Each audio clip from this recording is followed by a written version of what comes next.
Hello बच्चों, let's see the question. The question says, question given below consist of two statement each. हमें इस question में दो statement given है, statement 1 and statement 2, और हमें कहा गया है कि क्या ये दोनों स्टेटमेंट्स हमारी ट्रू है कि नहीं।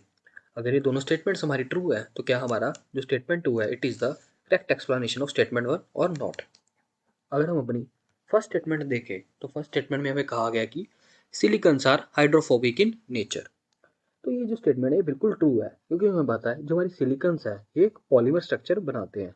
They form a polymer structure, जहाँ पे हमारे पास क्या नाम होता है, सिलिकन्स एंड ऑक्सीजन की लिंकेजेस प्रेजेंट होती है। सो अगर हम देखें तो ये इंसोल्यूबल होते हैं वाटर के साथ, बिकॉज ये वाटर के साथ रिएक्ट ही नहीं करते।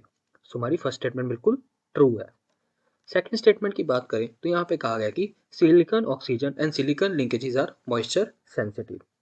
तो हमें पता है जो हमारा सिलिका का क्रिस्टल होता है उसमें हमारे पास कौन सी लिंकेजेस प्रेजेंट होती हैं, उसमें प्रेजेंट होती हैं हमारे पास silicon oxygen and silicon linkages. So यहाँ पे अगर हम देखें तो हमारी जो ऑक्सीजन एंड सिलिकन का जो बॉन्ड है ये ज़्यादा पोलर नहीं होता, जिसके कारण ये काफ़ी ज़्यादा एक स्ट्रॉन्ग बॉन्ड होता है। So due to polarity being less it is a very strong bond. So bond strong होने के कारण हम देख सकते हैं कि हमें काफ़ी ज़्यादा अमाउंट ऑफ एनर्जी चाहिए, जिसके कारण हम ये बॉन्ड जो अपना तोड़ सके। सो यहाँ पे काफ़ी हाई अमाउंट ऑफ एनर्जी होने के कारण हम देख सकते हैं कि जो इसका मेल्टिंग पॉइंट होगा, melting point of silica structure and इस linkage which is silicon oxygen and silicon, it would be very high.